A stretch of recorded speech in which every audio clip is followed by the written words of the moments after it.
Alright, hi, it's Bumble. Welcome back to my channel. This is the part two of just kind of me yapping about the stage production of the Phantom of the Opera, but specifically the 25th anniversary version. I got really tired when I was recording the part one. It feels weird calling it parts because I'm just talking about the same thing, but this time I don't have to really yap as much as the beginning or whatever. It's morning. I finally managed to get a bottle of water here, and I got some sleep. I still went to bed at 2 a.m. and whatever. So other than the coughing, I hope I sound a little better.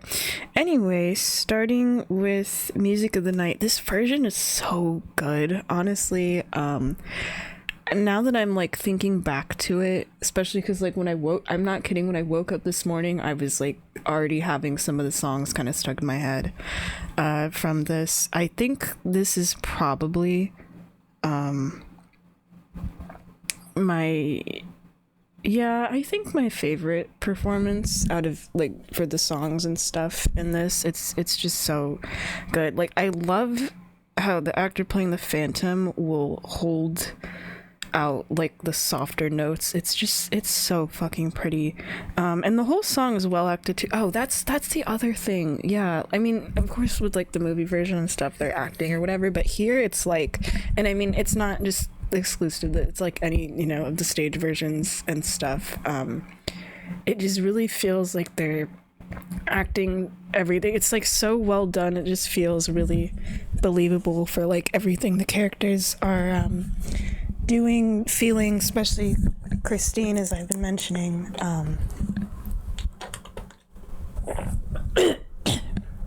Hold on. 1 second.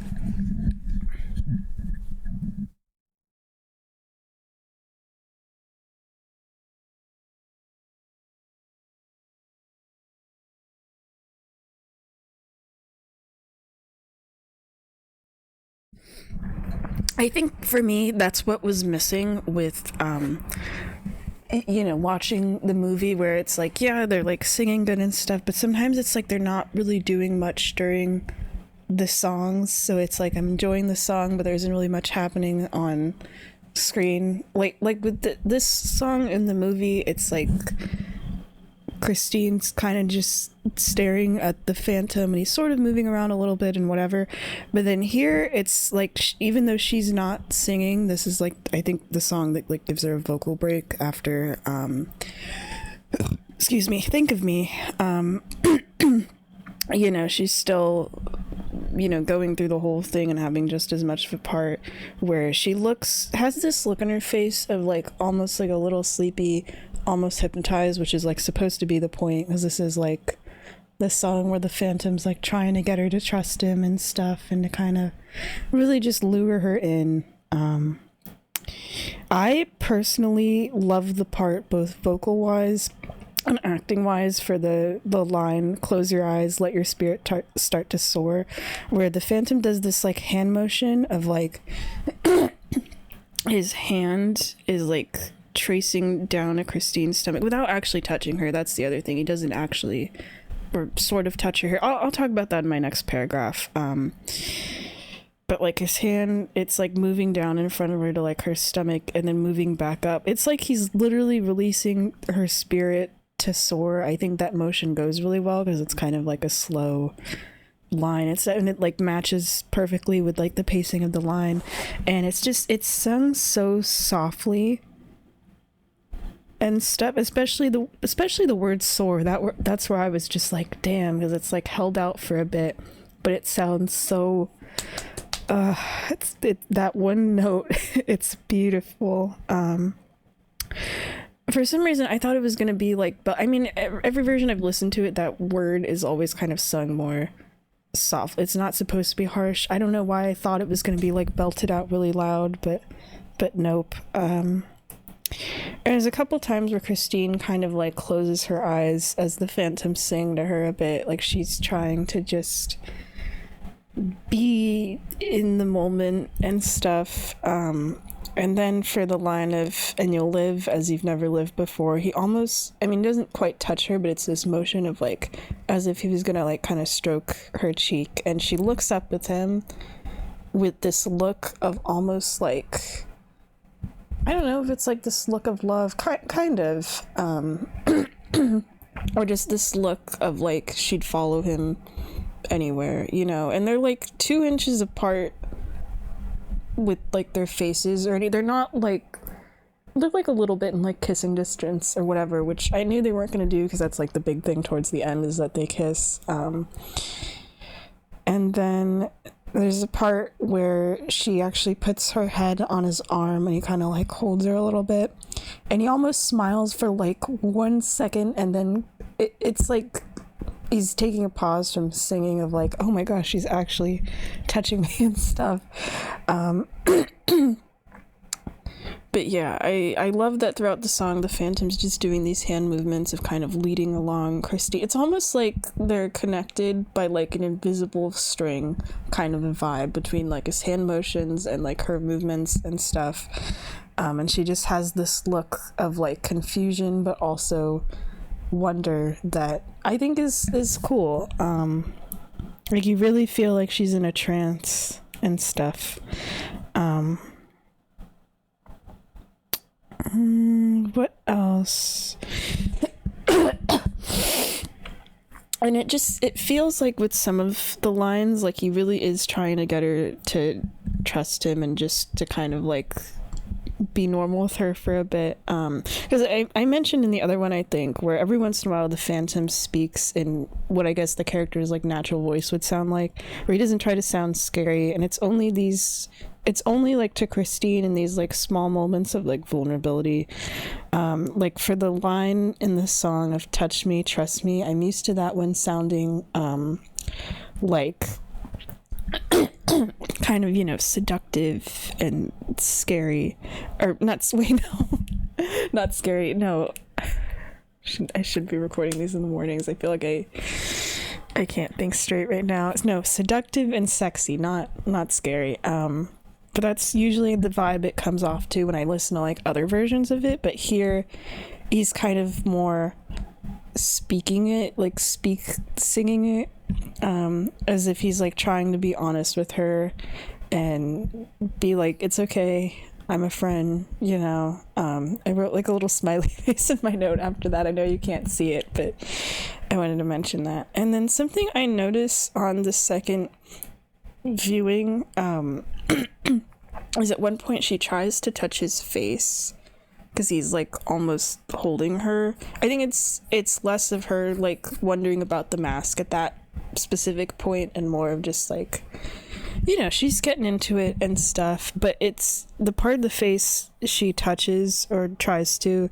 it's the side with the mask. I'm not sure if she's even aware of that she's about to touch the mask, but he actually grabs her wrist, and for a second, it's like the one time he like actually touches her, and she just looks really shocked. And then by the end, it kind of just looks like she's like fully on his side. She'll let him do anything. And then she ends up fainting. I always wondered why she faints. Like in the movie, they have it where the Phantom pulls back a curtain and it shows this mannequin that looks like Christine wearing a wedding dress, and that seeing that causes her to faint. But then here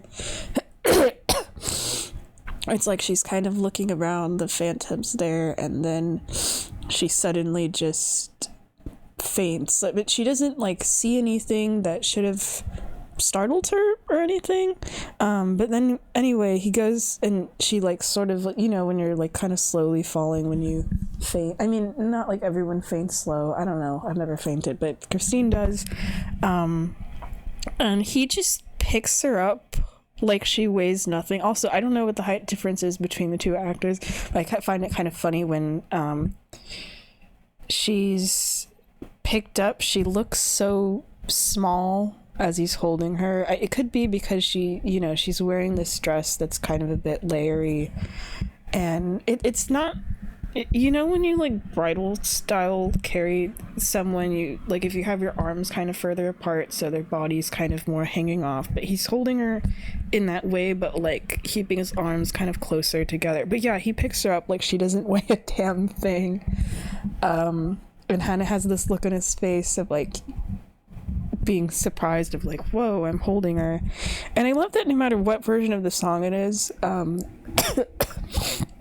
I've always liked the part where he like sets her down and then tucks her in at the end of the song. And in this one, you know, as I mentioned, there's no cool giant swan boat or anything. It's the boat, and that's why it's covered in the pillows. And then he actually covers her with his coat that I still have mixed opinions on. I just don't like the sparkly bits on it. And then he gets like right in her face to sing the last line, and it ends with this.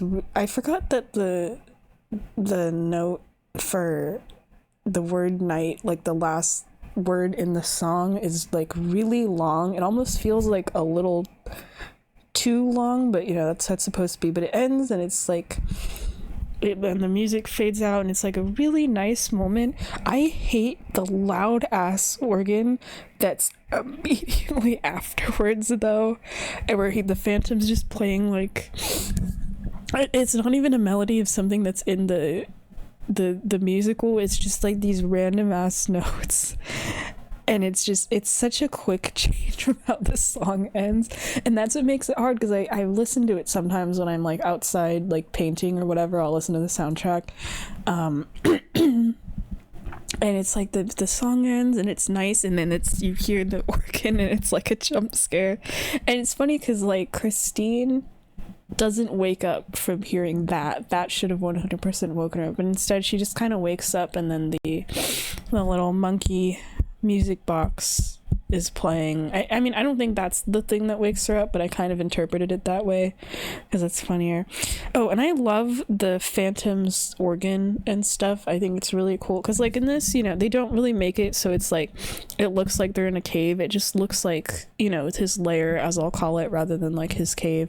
Like it's just really dark, and there isn't really like furniture in it or anything. There's just like the boat and the Phantom's organ, but I totally get why it's just the Phantom's organ. I like that it's a mix of some of the candles are props, and then the rest are like hold on, I'm pulling it up. I'm just trying to remember where it is.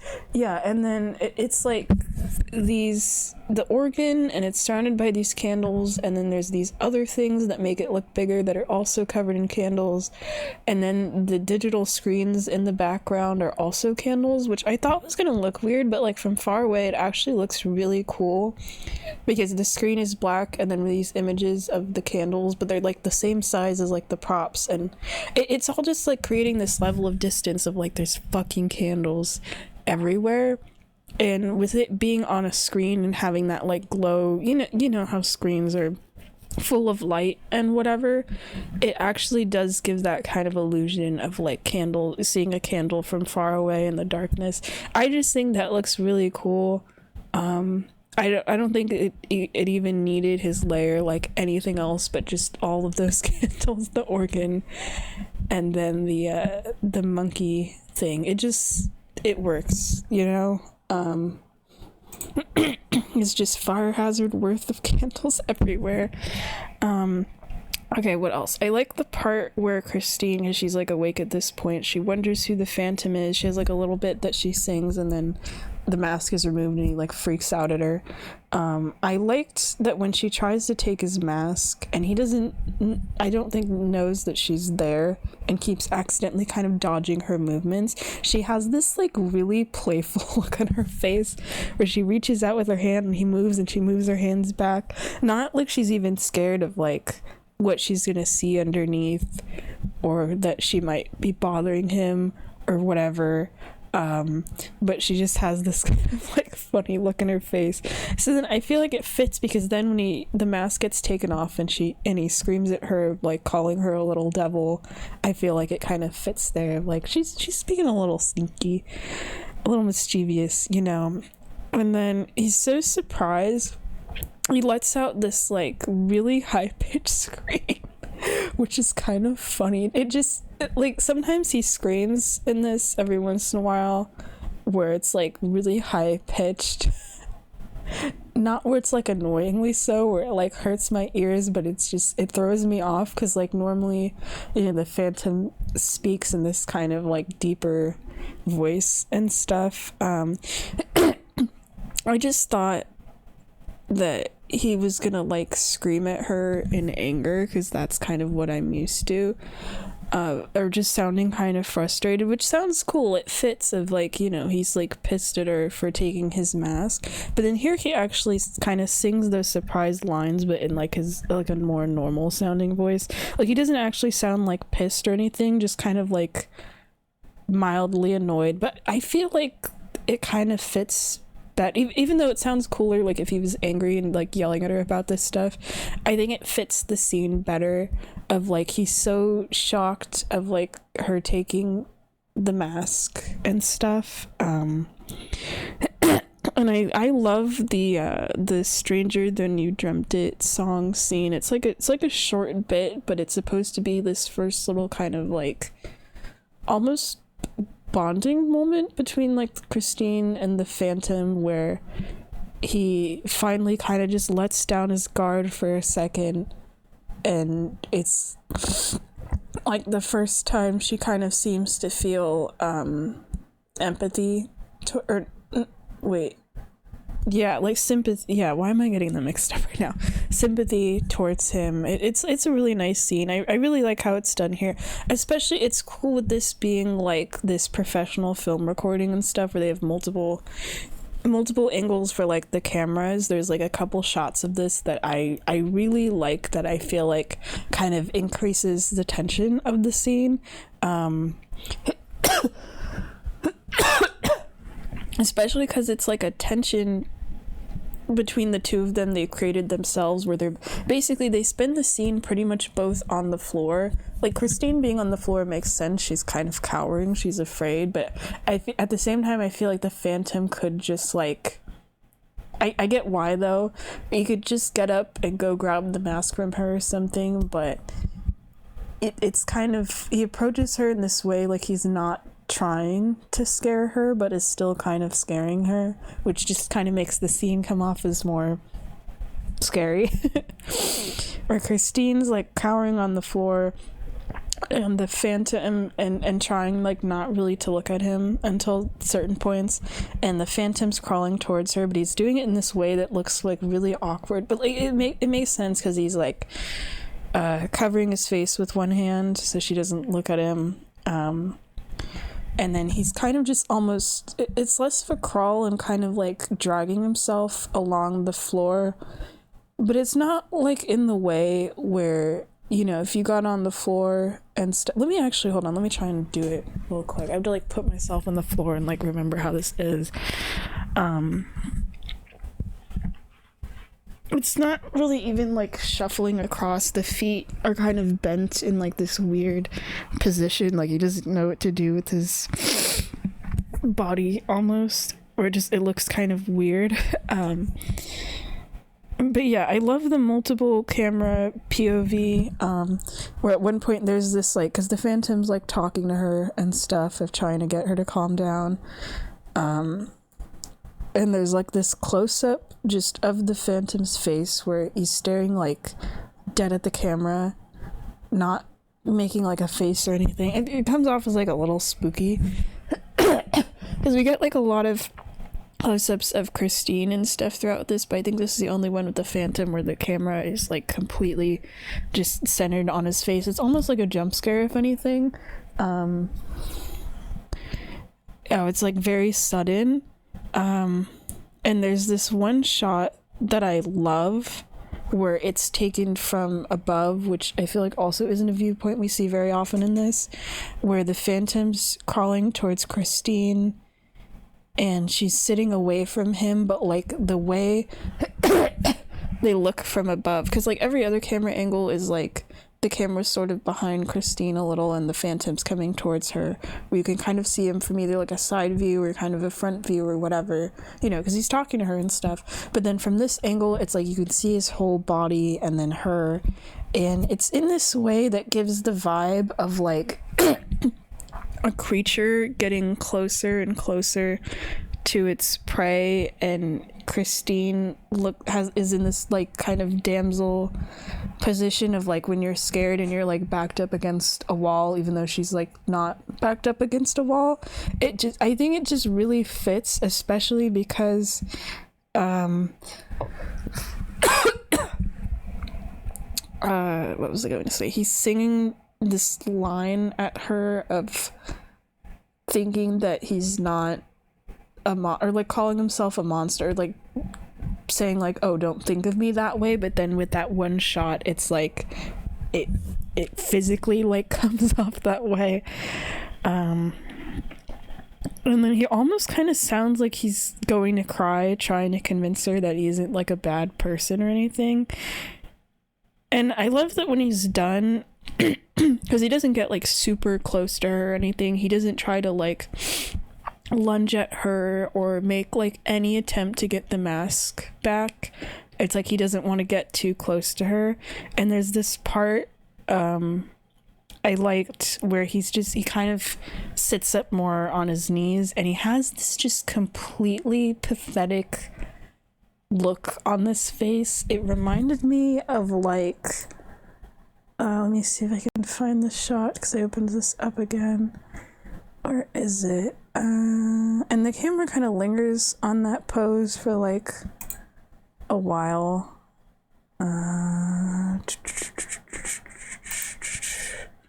It's not popping up.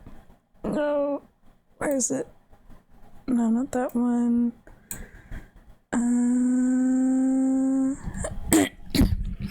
It kind of reminds me of like, I don't know, a sad dog or something. And he kind of just whispers in his normal voice of like, oh, Christine, no. And wait, hold on, I wrote something in my note.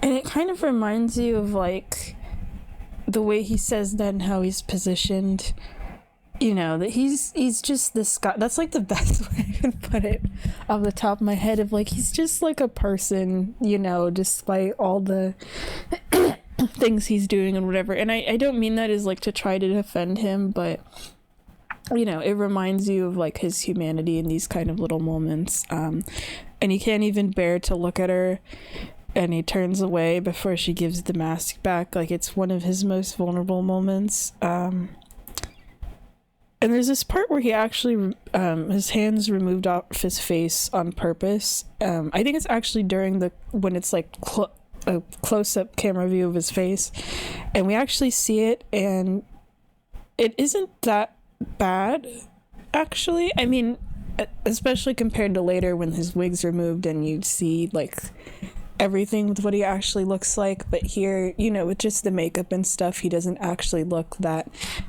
scary. I mean, I'm grateful it's not, you know, with the movie I always call it a bad sunburn. I mean, that kind of looks a little more graphic than like the makeup here. But you know, he did still look kind of a little almost injured and stuff. And then I think it's interesting that as soon as he gets his mask back on, he goes back to sounding more confident and it's like a switch. Like the metaphorical mask was taken off for like a second, and then it's like, okay, it's back on now. But yeah, it really does feel like a bonding moment where she does feel bad for him and stuff, and she gives him this like really pitying look. And then what else? During the song Letters, which is pretty much most, you know, the same and whatever, except that there's this giant screen in the background, you know, because that's the thing with this, is there's like a bunch of screens on the stage.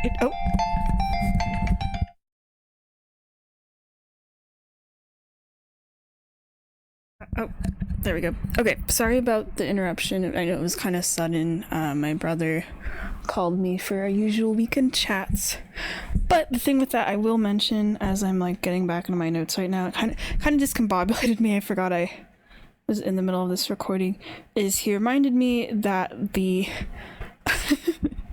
the Leprechaun series exists. It's like 7 of these like really bad Halloween movies about like an evil leprechaun. I may watch those with some friends because I have some friends that invited me to watch like Halloween movies and stuff with them.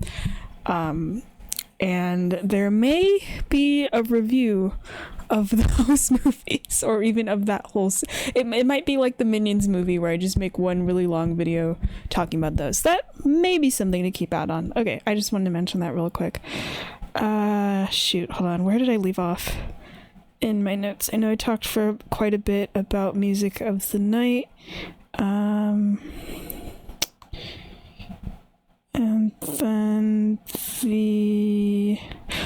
I was talking about the song letters. Yeah, I was saying that there's besides all the screens on the stage, there's like this giant screen in the background, and it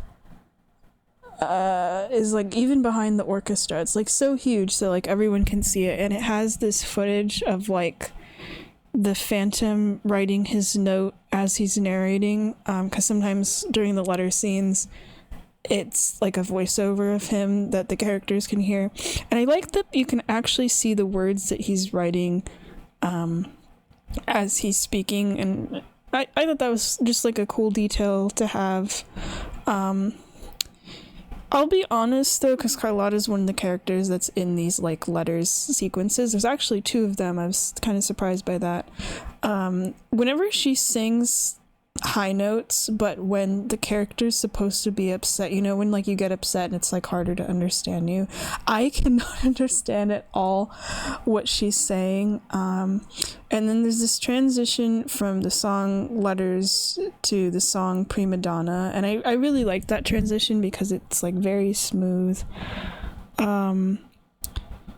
where they're like singing about Carlotta. And I like this one detail where the Phantom shouts towards the end of the song, kind of reminding them of like, if they don't listen to his demands, a disaster beyond imagination will occur. You know, he's like threatening them, and then the camera has like a close-up of Carlotta, and she just kind of smugly shrugs him off before singing the final note for the song. And I thought that was a cool little detail, because it's like, yeah, her and the opera house owners and whatever don't really take any of the Phantom stuff seriously, kind of until it's too late. You know, it's like almost this arrogance of like, he's not gonna do anything or whatever.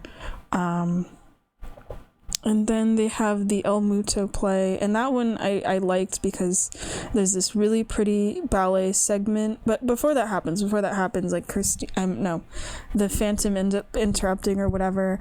And like I said earlier, I love that it's always Meg that yells like, he's here, the Phantom of the Opera or whatever. And that's, I think, the last time something like that happens. But I just like, it's supposed to be a line of like everyone's surprised and scared, but the way it's always delivered just kind of makes me laugh.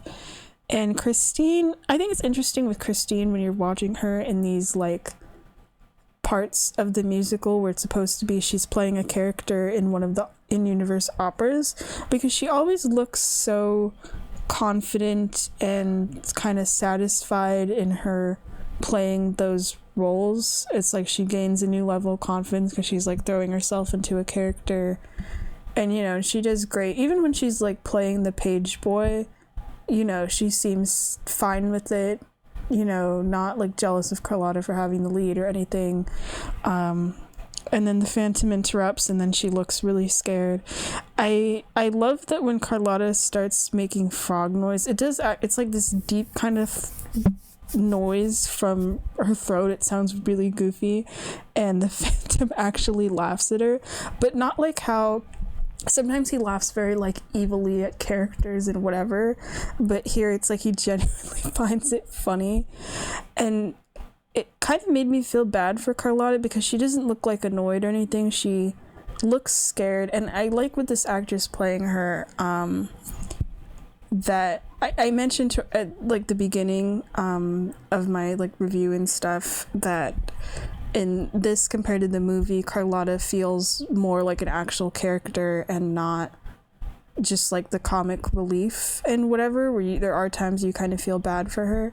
And I think part of what helps that come across is the actress playing her sometimes looks so like the character's supposed to be so kind of scared of what's happening or whatever, and it fits really where, or like when she runs off crying at the beginning, it kind of sounds like she is actually kind of crying a little bit. The emotions just seem more like real, where, you know, her situation does kind of like, yeah, she's kind of annoying and she's like this diva who thinks she's better than everyone else, but then there's like all this stuff that the Phantom's doing of like killing people and whatever, and she gets embarrassed on stage. I mean, she is definitely more antagonist to Christine though, and I'll talk about that later. She just seems more spiteful, more of like a villain character, but I also kind of can't help feeling bad for her sometimes.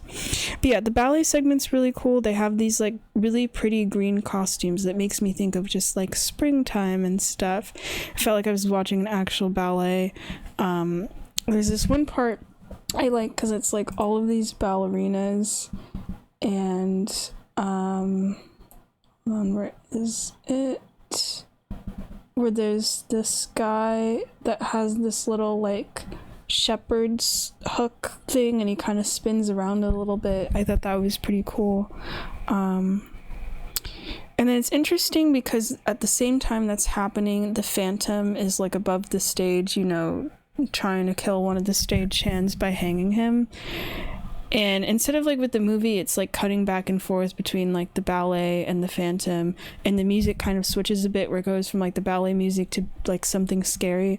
And instead here, it's that the ballet music just gets kind of sped up more and more and more until the guy is killed. I feel like that kind of works. It gives this like feeling of anxiety and stuff, and it almost makes you a little nervous anyway, of like the Phantom is chasing this guy or whatever, and you just hear like the normal happy ballet music where you're almost like, hey, something's wrong up there, but like the characters below don't know, so of course, you know, the music has to be normal and stuff.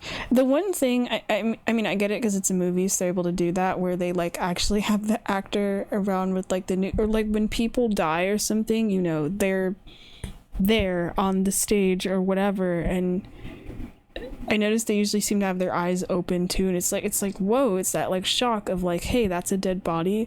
But then here, because it's like a stage production, it's like the effects a little bit less, because instead of having it be the actual person, which it makes sense for where they're putting these things, of like they actually have something hanging, like you can't have that be a person. I get it, I'm glad.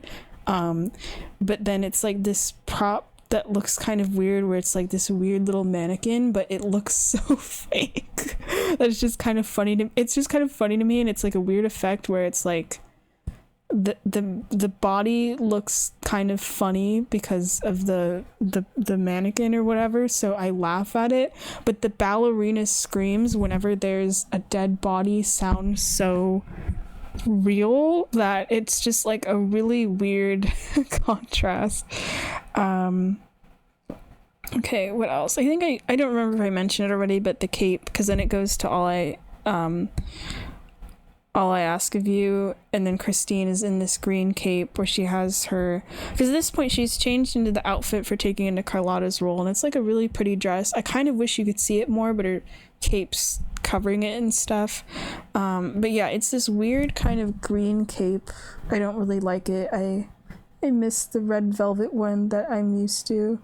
It kind of just looks, it reminds me of like a bed sheet or something. I mean, I'm sure it's not a bad material, but the cape that she gets later for when she's in the graveyard, it's like this really pretty blue one, just looks so much better, that this green cape is actually almost a little distracting. I do like that the hood of it has this like kind of texture to it that reminds me of like a bonnet or something. I think that's kind of nice.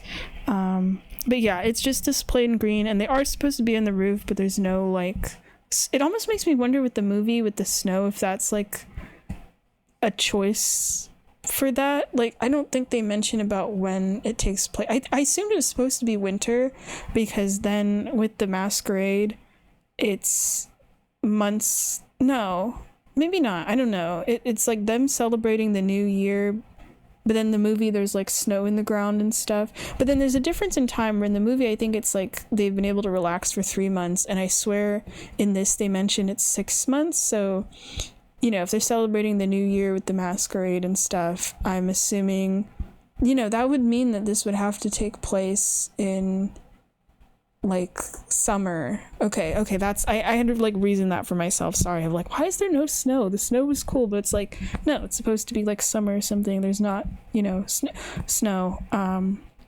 But the roof is kind of cool, where hold on, okay, there it is. I had to like find a shot of it, where they have the screens as like the background, and they have it where it's like the dome of a building, so that they're outside and they're on the roof. I think it's one of those moments where like the stage being a stage is kind of nice, because then it really does feel like they're out on like a flat roof somewhere. I think that's pretty cool. I don't really like this version of the song, but I like the way it's performed, especially right before it starts, where, Christine runs off into the roof and Raul's like, okay, what are you doing? We have to go back and stuff. And she's just absolutely like, she looks scared and is like, don't take me back. I'm gonna like die over there. And then I hate that, like, Christine, she looks terrified and she's venting to Raul. Like, she has her arms gripped on his shoulders of, like, seeing the Phantom and stuff. And Raul just looks kind of switches from, like, kind of looking confused sometimes, but also looking like he just straight up does not believe her. And it's just kind of like, sure, whatever you say at this point. And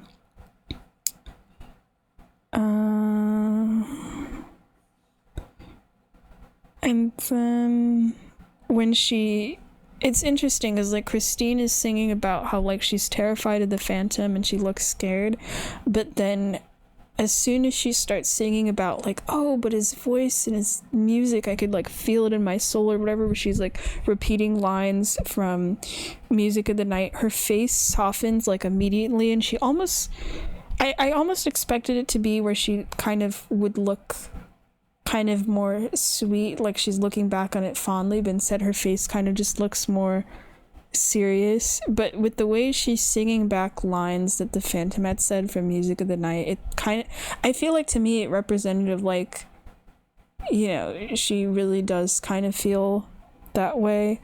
And I like the change, like compared to the, like with the movie, with this scene and stuff where she's like singing about the sad look in his eyes or whatever, the Phantoms, then the camera goes and Gerard Butler is behind this big ass horse statue. I do kind of miss the horse statue, but I get why it doesn't need to be here. And he's like hiding behind it, and he's there, and how every once in a while during the song the camera would cut to him and he's like peeking over and watching and stuff. So then you're kind of inevitably waiting throughout the song for like once they leave for him to come out and do something. But I like with this that you don't even know he's there the entire time, and it's like a reveal at the end where he's actually up there behind the orchestra, and then he pops out and he's like really upset.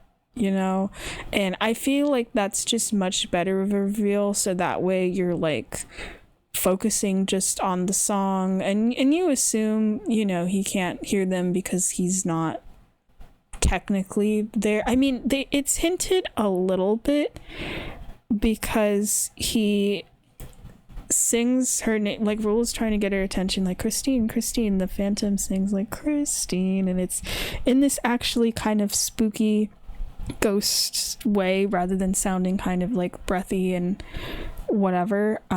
It's like the one time where he really does sound kind of like a ghost, and I like that she actually hears them and reacts to it, and she's just like, what is that? And then it's kind of funny but kind of sad where she hears his voice and she looks scared and actually even whimpers a little bit. I like barely heard it, and she actually collapses to the floor in fear. First I thought she was gonna be like crying, but then she's fine, but she like collapses to the floor. And then at the same time that's happening, because at first I'm thinking like, oh, poor baby, but the romantic strings for the start of All I Ask of You, which is one of my favorite parts of that song, where like you know the song is coming, is timed with her looking really scared and collapsing to the floor, and that's such kind of a funny contrast to me. But then when it ends, then Raoul like offers a hand to pick her up, and then the song starts. It like flows together nicely, but it's just kind of funny. I do like that she's kind of covered in her hood, you know, when she's like scared, and then at the start of the song, Raoul actually removes her hood and looks at her face, and she gives him this look where her eyes are kind of just darting a little bit. It's kind of the same way she was with the Phantom when she first meets him, like towards the beginning of the musical, where I mentioned as part of her innocence, where she kind of looks at these two people of like, you know, she's kind of like in their hands and stuff. I think what just throws me off with it, of like Raoul is singing these like romantic lyrics and stuff, and like in the movie it's like he, you know, it's like a difference in how voices sound too. It's like he's trying to be gentle and like to comfort her and stuff, and it sounds like he means it. And then here he's not trying to be like gentle at all, and he looks at her like he doesn't understand why she wants his protection so bad. I mean, he does kind of soften a bit throughout the song, where he does kind of smile, and like once they kiss, it is nice. It's actually kind of cute. They kiss like 3 times, but it's done in this way of like, you know, they've known each other for years, but they finally admit their feelings, and they're so happy about it. They like kiss each other again. It's kind of cute. But it's just funny watching their faces, where like Christine looks so happy and Raoul just looks not really, I mean, he does look like he feels interested in Christine, but I don't know, the song just doesn't really feel as emotional to me, I guess, just compared to the version I'm used to. That's again like my fault for having the movie as like my only frame of reference, you know. But I mean, it does sort of work, because like I mentioned about Raoul's character, you know, where he's kind of arrogant and snobby and not really believing Christine and stuff. It's like once this song happens, and then afterwards he kind of has like softened to her a bit and does really seem like he wants to protect her. And then by the end, he's like totally on her side and everything once they're like in the Phantom's lair. So like I mentioned, he gets character development, you know, alongside her, and I think that's really cool. I like this version of his character. But I like that with I thought the location for the Phantom's reveal was also pretty good, you know, where he's supposed to be on top of the roof. Like you even see, you know, with where the camera is, it looks like he's almost climbing up to something to like peek over at them. But then he's actually in front of the orchestra, which is, it's like a good placement where it's above the giant screens that form the dome. So it's like he really is up there, you know. And I like that when he sings, you know how when it's like professional Broadway people and they sing where like the character is supposed to be crying, or they look like they're crying a little bit, but they still sing really well. Like you can make out all the words and it sounds good. And I like that, because sometimes with movies, like when it's like a movie musical and a character cries and the actor really does cry, you can like hear it in their, you know, when you cry and you like can't really speak or sing very well, and then it's like, yeah, you're getting the emotion and it's like more realistic or whatever, but then it just doesn't really sound good. But here it's perfect, where he sounds just as good as like any other point. I mean, he's not like full on crying, but it's like a little bit there. But his lip is kind of like quivering a little bit and stuff. Like he sounds so hurt emotionally, but is still singing really good. And I adore the detail where he hears Raoul and Christine sing, and it's like the one time I almost wish that he wasn't wearing his hat, because I'd love to get like a better view of his face, you know, because it's like the hat's shading it a little bit. And then, you know, he has half of a mask on his face. You can only kind of see one portion of it and stuff. But he hears them sing like from a distance, which I always like. They kind of harmonize really well in that part, though Christine kind of drowns out Raoul a little bit. And he actually closes his eyes and covers his ears and kind of, I swear I was looking at the mouth and it looked like he was kind of mouthing the words like, no. But it's not in a way of like he's like frustrated with them or anything, but it's this way where he kind of rocks back and forth of like refusing to believe that it's happening, and then it kind of looks almost cute. Like I feel sorry for him of like he just in this, like compared to the movie with the musical as a whole, he just sometimes feels a bit more softer. I don't know how to explain it with things like this where I just feel bad for him more, and then he ends up removing his ears and you can like see the exact point with his face of like when he's kind of frustrated and then sings like the final line of the song or whatever. But yeah, I really like that detail of him like covering his ears and just kind of, it's almost like he's trying to soothe himself of like, you know, this isn't happening or whatever. I thought that was good. And then it goes to an intermission. Actually no, then it's supposed to be the part where the chandelier falls. I was actually confused by that the first time I watched, so I was really disappointed, and then it like clicked for me the second time and I'm like, oh duh, this is the chandelier falling scene. Okay, because the thing is they have like an actual chandelier, or at least it looks real enough. I'm assuming it's real. And you know, they can't, this isn't like a movie, so they can't actually make it fall and hit the audience. That would be so cool, but obviously that would be so dangerous and stupid. So instead it actually just sparks out, and there's like actual sparks coming out of it. It's actually really cool.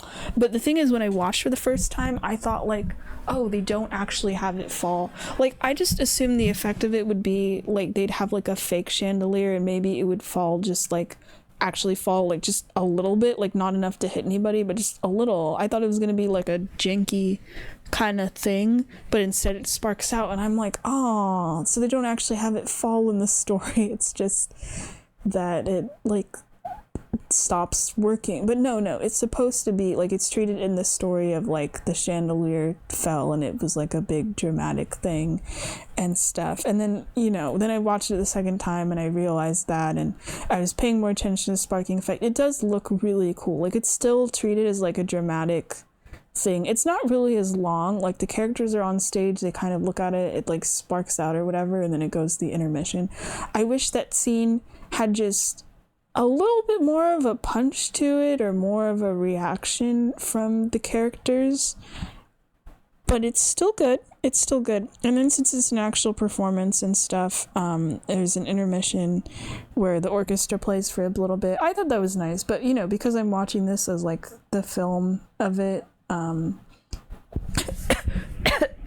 sorry, because you know it's recorded, I skipped through that, but I checked it out a little bit. I think the first time it was kind of nice, and then it goes to the masquerade scene, and that is why I'm so glad. It's gonna be so weird if I ever watch this on like an actual like stage live, that this is the 25th anniversary edition, because you know normally there's supposed to be like 50 people on stage, and this time it's 200. So when you see that masquerade scene, it's like, damn. You know, there really is like a bajillion people out on that stage, so it does feel like it's a full like party and everything, and I think that's cool. I love the masquerade costumes. My thing with the movie, and I know with movies it's sometimes like, you know, they don't have costumes that are historically accurate. That's something I hear a lot. I mean, I don't know if they were, but it was kind of treated like a fancy rich people sort of party was the vibe I got from it. With the movie costumes and stuff, where some of the masks were actually like repeating designs, or for the most part they were like pretty simple. The outfits were cool, but there was a lot of just like fancy dresses and whatever. It gave the vibes of more of like a fancy ball rather than anything else. But here it really does feel like it's like a fun costume party. Like the outfits and their styles and stuff are whimsical and like costumey. They're just really colorful and fun. And I was paying attention when you can like see people in the background that are dressed up for it. There is straight up a guy dressed up as a clown, and not like one of those like what is those like old-timey Italian clowns with like the pointed hat and the collars and stuff? I like the design of those, the sad clowns. No, it's straight up like the modern design of a clown with like an orange wig, and I swear to gosh, he had like a red nose or something. I'm like trying to scroll through it to see, but like I don't know where that person pops up. But I noticed that both times. That was just the funniest thing to me, but like it fits, you know. And for some reason I find it kind of a little like, oh, there's a person and they're in like the middle too that are just straight up dressed up as the monkey from the music box. And I'm like, oh, because like no one else in the story knows about that music box. I mean, until, you know, the flash forward thing with Raoul, and you know, when they find it and it's like years later. But like in during the story, it's just you know, Christine and Phantom. It's like the Phantom's little paper mache music box that he made, and it's like his like comfort object and stuff. So the fact that there's someone at this party, you know, before he even shows up or anything, that's just dressed as this monkey is like funny and sad. The one thing I don't really like is Christine's dress. Like everyone's outfit is supposed to look like costumey and kind of flashy. I don't know how I feel about Christine's dress. It has these little silver stars and stuff. I think that's cool. It looks really costumey, but because it's Christine and this is our main character, I was hoping like it fits in with everyone else's, that it would just be like a little more elegant. I don't know. I think I just hate the colors of it. It's like this dark purple top, which is kind of cute, but then the skirt of the dress is this magenta pink, but it's just kind of just this almost disgusting shade of like dark pink. I actually hate it.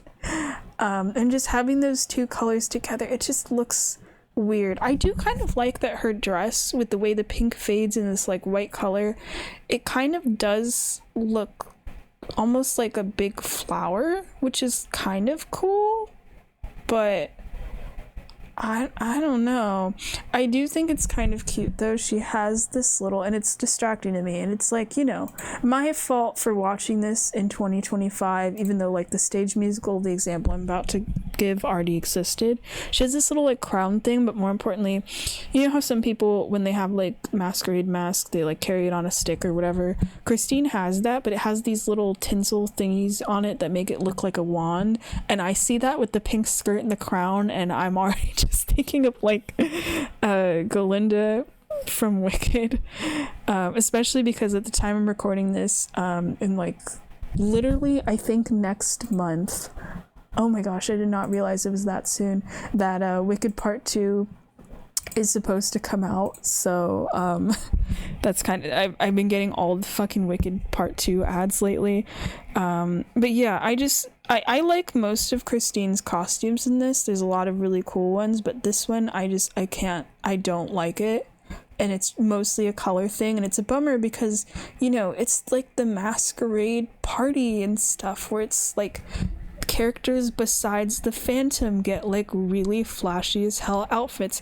Oh my gosh, wait, speaking of the Phantom, I have to talk about it's my favorite outfit for the character in this entire freaking musical. Though I do want to mention real quick, there's this part I think that's kind of cool when the characters are dancing, you know, before the Phantom shows up or whatever, and Christine is like trying to dance with Raoul, and the dancers actually end up separating them for some reason, where she gets kind of dragged along into this crowd, and she's trying to find Raoul, so she doesn't really know where to go, and she's kind of awkwardly trying to follow around and sort of match them, because we know she can dance as a character and stuff, but I just always find that kind of funny.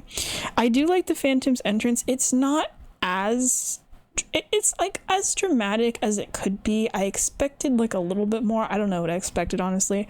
Where we hear the organs and we get this great close-up of Christine's face as she like slowly turns around, and she has this like, oh shit kind of expression that I like.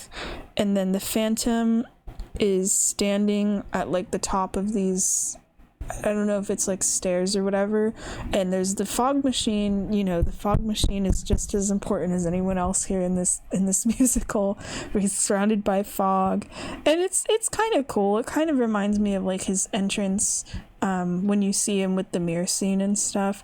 I fucking love his costume. It's so extra. I don't even really know what it's supposed to be either, but he has this just completely ridiculous red hat, and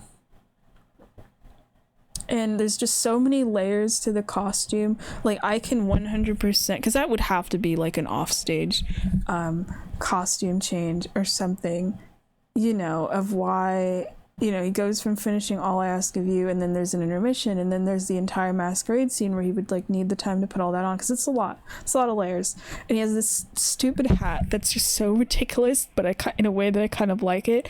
I love this version of the mask. I mean, like, comparing it to the movie and stuff, again, only frame of reference here, where he just has this like white mask that goes over part. It's such a night and day fucking comparison, dude.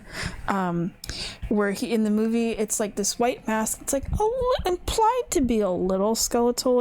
It reminds me of like a Halloween mask where it has these like little cracks or whatever on it, and it covers part of his face. It's like the part of his face above, you know, his mouth or whatever, and then the rest of his mouth is bare. It's like, okay, whatever. It's like a little bit of a skull thing going on, but oh my gosh, with this one, it's so cool. Like, first off, it actually like hides his identity properly and everything, which is great. It's like a full-on face mask where it like goes around his eyes. I don't think you even see his mouth either. I mean, you do when the camera's close up and he's talking, obviously, but it's really cool because it's actually shaped, you know, like a skull with like where the cheekbones and stuff would be. And I think it's cool, you know, because it's a skull, you know, skulls don't have noses. Like, earlier in the musical, they talk about supposedly, like, his nose is a black hole where the nose is supposed to go. But then with the skull mask, that ends up becoming a reality, because that's how skulls are supposed to look. And I think that's cool.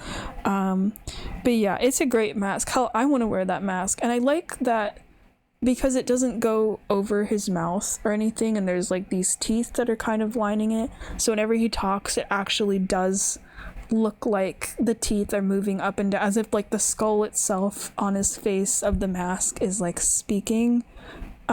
It's just really cool. It's such a great outfit that it's almost a bummer he only wears it for like 3 minutes and then he leaves and never wears it again, which it doesn't need to be worn again, it's just for the masquerade. But I love that he put all this effort into this like huge ass costume and then he leaves and that's it, you know. He's great, he's a great character, he's so fucking extra.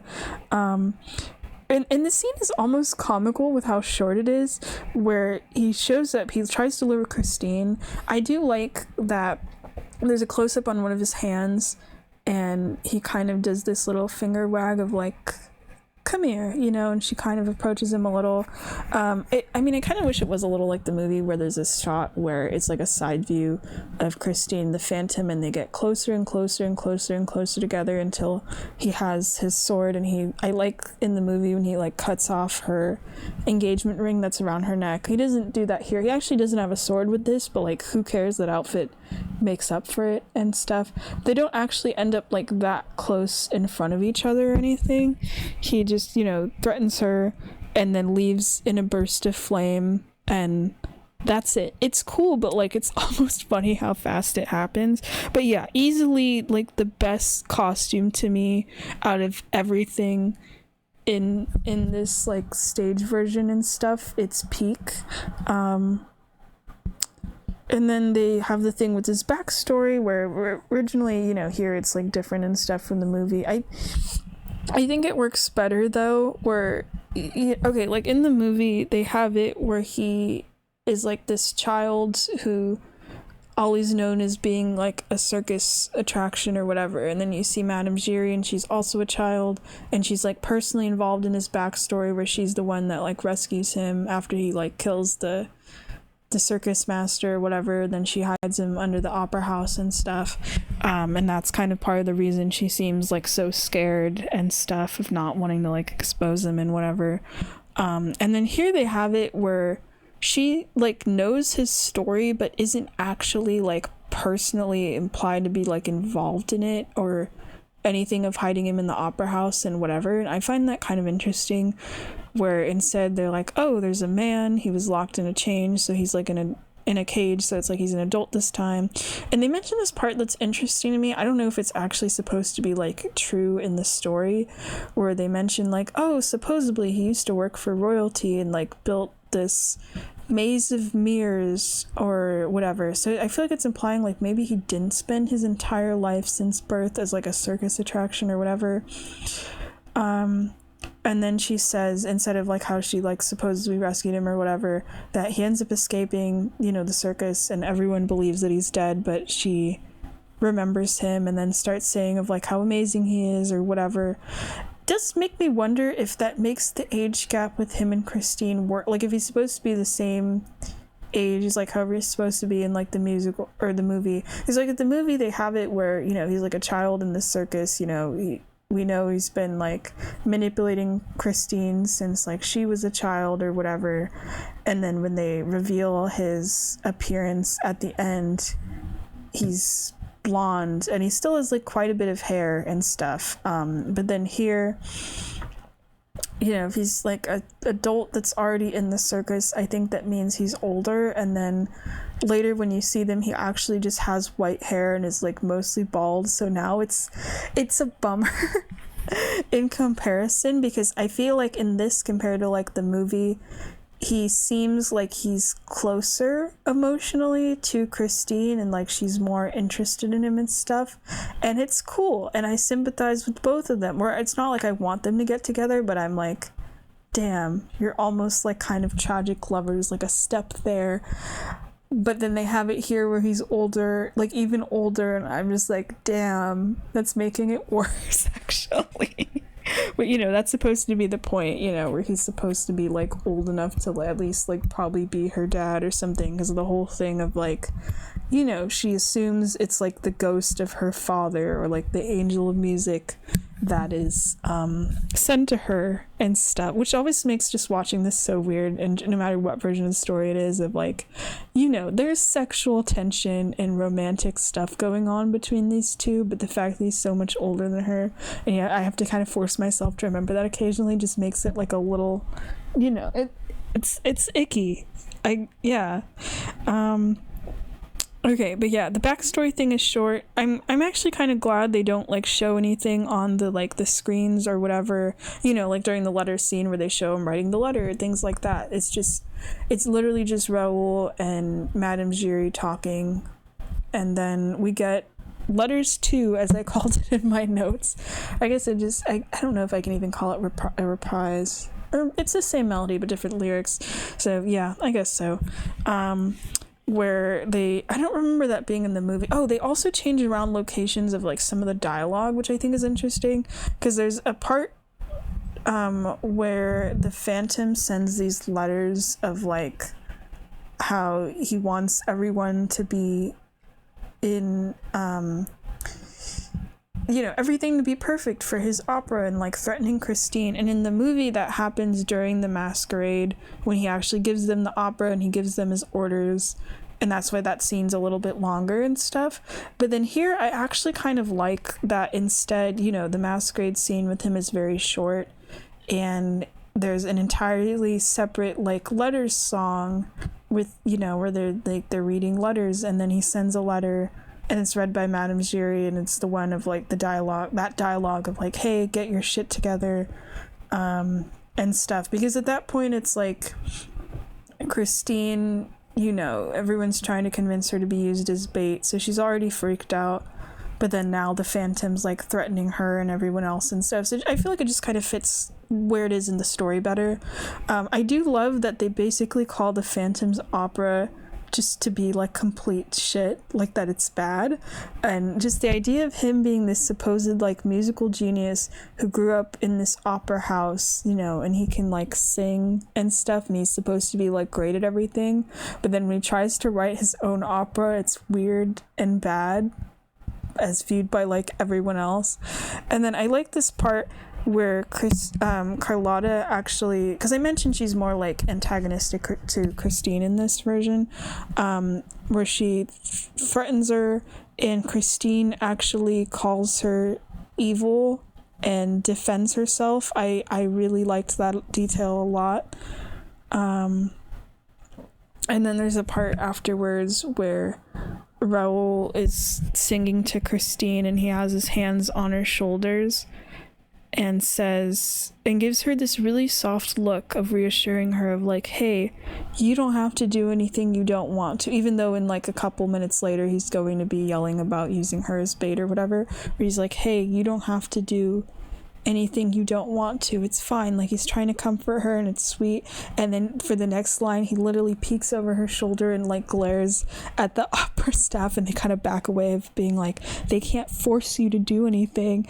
And I just thought that was kind of cool. But yeah, then he is trying to convince her, where he's kind of softer to her of like, hey, I don't want to make you unhappy, but then kind of gets more serious of like, but we need you, you're like our last, like, he doesn't want to scare her, but he's like, you're kind of our last hope or else we're screwed. And then Prima Donna gets played again a little, but then the lyrics are different, where instead it's that everyone's trying to convince Christine to be used as bait, and they just shout at her. And I thought that was actually pretty clever of like using that melody instead, because, you know, it fits with like the lyrics and stuff, where it's originally Carlotta and they're trying to convince her to stay, and now it's like they're trying to convince Christine to save them all. But then even with it just being, you know, they don't say the word prima donna, instead they say the word Christine, but the fact that like it's the same song, because, you know, it goes from like Carlotta at the beginning being like, you know, they treat her like God's gift to the world of being like this star soprano and stuff.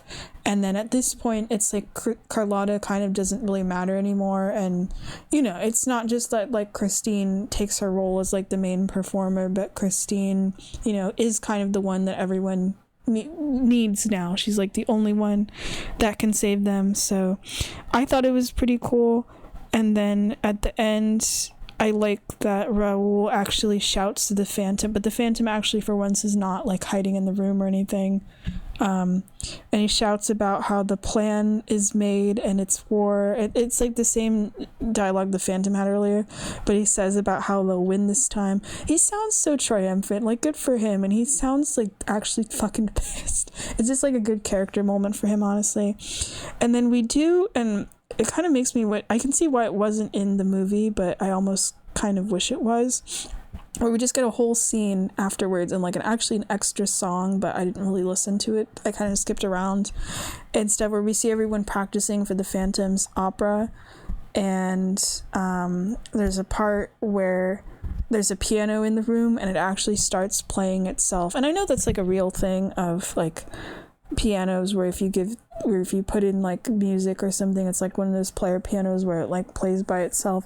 But I like the effect of it here because it kind of represents of like, you know, they're singing for the Phantom's opera, and the part where the piano starts playing is when the characters, I think Carlotta is saying like, you know, it's not like the composer's here or whatever, why are we doing this, no one's gonna know how the musical goes, and that, or how the opera goes, and then the piano starts playing itself. It's almost like a warning of like, you know, the Phantom is still lingering around, and, you know, they can't be too comfortable even when they're just practicing for like the opera and stuff.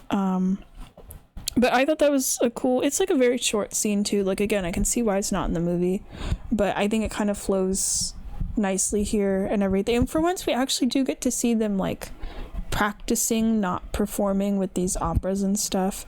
Okay, and then we get Wishing You Were Somehow Here Again, and that is one that every time I swear I would watch a performance of this, you know, this singer doing it and everything, I will still just always be amazed by it. She fucking knocks it out of the park.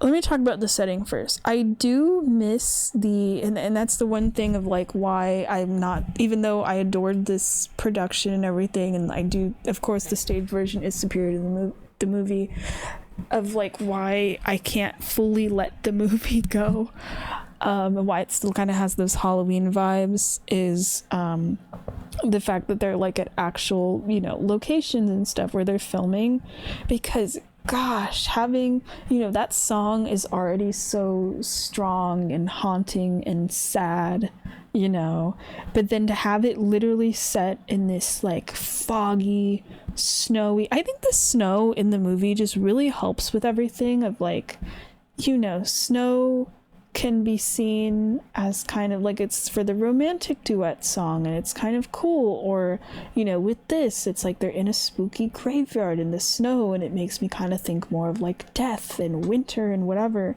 I just really miss the snow. But yeah, they're in this like snowy graveyard, it's foggy, you can see all these like gravestones and sculptures and things. It's really fucking cool as a setting. I that's one of my favorite things with watching the movie. And then of course here you don't have any of that because you physically can't and stuff. I miss it, but I still love this version of Wishing You Were Somehow Here Again more. Like, it's not as haunting, I think, because with the actresses playing Christine and the different versions and stuff, of course it's gonna sound different. I think Emmy Rossum singing the beginning notes for this song kind of sound more haunting because she's singing it like a bit higher pitched and stuff, where it feels almost ghostly. But I love this version, but it's like definitely vocally like stronger and it's beautiful, and especially the way the facial, I know I can't shut up about facial expressions for this, but like there's so many little details with it that give away things about the characters. It's they're not only singing amazingly in this, but just acting their hearts out, and it just does wonders for everything with this. But yeah, it's like Christine's lowest emotional moment, where she like truly mourns her father is the big thing, but like on top of the emotional stress of like knowing she'll have to confront the Phantom and be used as bait and just all the bullshit going on, where it's not only her like mourning her father, because there's the whole confusion in her mind of like, is the Phantom the angel of music that he sent, is that like supposedly the ghost of her father or whatever, but there's that she also kind of just needs like a kind guide more than ever. It's like a prayer, kind of a vibe, not just like to her father, but like to the universe of like, I need some freaking help with all this stuff going on. And I love that the audience gives her like a full 20 to 30 second applause for how wonderful it was, which she totally deserves. It's such a good performance, and which just makes me glad I can watch it like filmed where there's like close-ups of like her face and everything, because of course if I just listen to it on Spotify it's gonna sound amazing and everything, but it just feels like a full scene and just so much better watching her perform it and seeing her face. It just really like kicks it up a notch and stuff. I like her cape here as well. Like I mentioned, like it looks more real than the green one. And hold on, let me kind of scroll. It reminds me of like the fairy godmother hood in Cinderella. Yeah, it's like the same color, and then Christine has these like pink parts of it that kind of look like a sash that hangs out. I like her outfit. She has this dress that I don't remember why she's in it, actually. That's a great question, because it's not her masquerade dress. I think it's just the one she has from Letters. Oh, I didn't even notice she was in a different dress. I wasn't even paying attention. I was that soaked in the screen to realize there was a costume change somewhere between Masquerade and this. Damn, where she wears this blue dress, and you can see it in the previous thing where it's very like overly poofy. Damn. I'm not sure how I feel about it, but anyway, but she wears it when she's doing that song, it kind of reminds me of like might just be the patterns or the color of like the dress that Anna wears in Frozen. It kind of gives that vibe, especially having like the cloak and everything, but I feel like it fits. I think she looks really good with like the royal blue and stuff, rather than, I think in the movie she just wears like all black or something. Anyway, you can just like feel the emotion in her voice and like seeing it on her face. Like emotional, it's interesting where emotionally she's miserable, but like singing wise, it's one of her strongest moments, where her face almost even looks kind of serious, almost angry, when she's singing towards the end of like all the wasted years and things going on and stuff, and just really her sorrow of everything. And then when she's done, you know, like she doesn't even really look like sad. It's like a stronger emotion. I don't know. She's done and they're clapping for her, and there's a part where it like cuts to like a really close up of her face, and she actually does look like she's about to cry, which I feel like really fits, you know. It's kind of like with the song and the way it's performed here, like it's like a stress relief, and then you know when you're done being stressed and you let it all out and you kind of feel like you're gonna cry a little or something, like, you know, the emotion's out but it's still kind of lingering there. It's just so good. It's so good. So then it kind of sucks, like she has that strong moment and, you know, it's like, okay, she's fine, she said goodbye to her father and she's about to leave the graveyard, which I like that actually, because in the movie it's that she's walking to her father's grave and she finishes the song and she's just there and that's it, you know, because she's bringing the flowers to his grave or something, and then the grave lights up and the phantom's revealed to be there, you know, and then Raoul shows up and they have a sword fight or whatever. And here it's different, where it's like she finishes her song and she sings the song at the screen, which showing is an image like of his grave, and then she turns around to leave and then the phantom pops up and you're just kind of like, dang, she was doing so good, and then he's there. And I really like when he shows up, actually, like he's there to trick her again, and she at first is like kind of happy. She's like, oh, you know, it's like she seems like she's ready to move on from her father, and she's like, there you are, angel of music, and she's like, I think happy of like, hey, she did get that help she needed, but like not the person she thought it was, you know. And then he tries to like kind of hypnotize her again or whatever, and she does seem like she's fully hypnotized, and then Raoul is there and is able to like snap her out of it, and then immediately she's like kind of scared again and runs to him from comfort. Anyway, he has this banter with the phantom that I like, where Raoul is trying to tell him like, hey, you can't win her love by making her your prisoner, and the phantom is just having so much fun of like trying to burn them. I like how he almost, you know, he's like a trickster with all of these like effects and things. Like he's not actually a ghost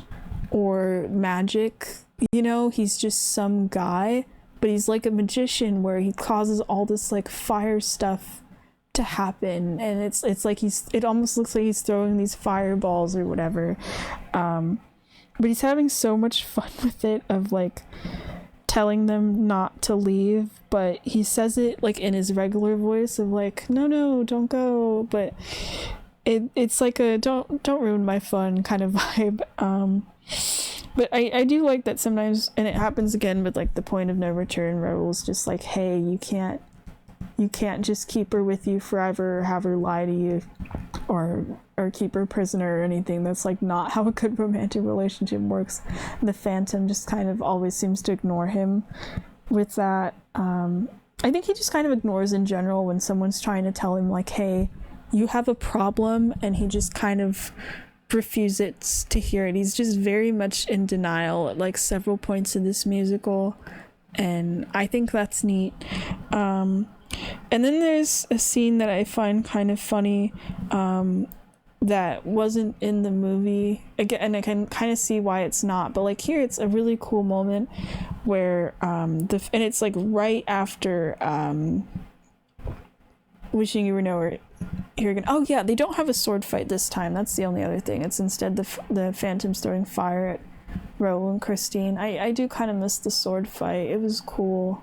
Like they finally get to release that tension, and you know, Raoul's probably been wanting to fight the Phantom this whole musical and whatever. So I like that they had a physical confrontation in the movie, but the fire stuff works good here too, whatever. But anyway, then there's a part where Raoul is with these soldiers and they're making sure all the doors are locked, and it's kind of a slow scene of like, they have to individually check that everything's locked and whatever, of like, you know, the Phantom, you know, he's not going to be able to escape. We have soldiers at the door. We're like good to go and whatever. And then the Phantom is already in the room, and it gives this vibe, they can't see him of course, of like, you're stuck with me rather than me being stuck with you. And like, so they know that he's already there, and like this is it.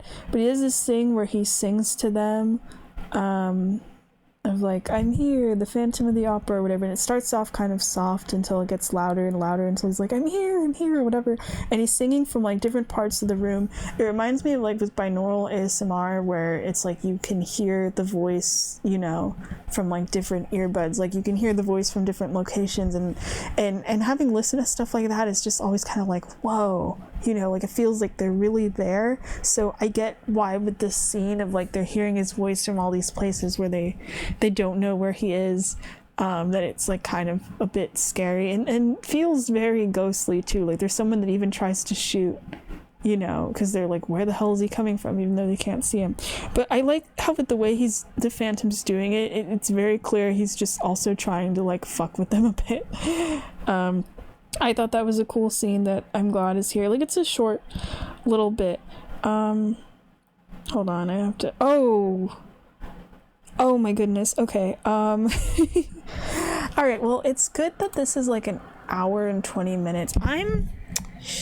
We are getting close to the end of this. This is the point where I have to talk about the point of no return, but I have like a billion notes, because that whole segment starting from like Christine and the Phantom singing it together, performing his opera, all the ways till the end, I have so many things I want to talk about, and I want to take my time with that. So I'm gonna cut this here. So this will be like 3 parts. You know, I know it's gonna be like 4 hours or whatever. I don't care.